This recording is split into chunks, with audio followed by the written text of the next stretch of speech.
আল্লাহ তাআলা বলেন ওয়ামা আনফাকতুম মিন শাইইন ফাহুয়া ইউখলিফুহু ওয়া হুয়া খায়রুর রাসিকিন। যে দান করে, দান করলে যে ঘাটতি হয় আল্লাহ তাআলা এই ঘাটতিটাকে রিপ্লেস করে দেয়, রিপ্লেস করে দেয়। বিষ্ণু ইসা ইসলাম বলেছেন মা নাকাসা মালু আবদিন মিন সাদাকা।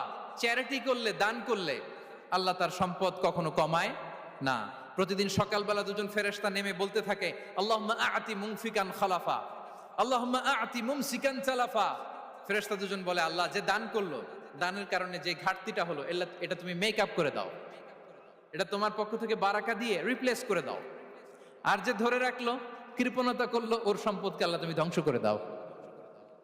ওয়াল ইয়াযু বিল্লাহ। আমরা যেন দান করি।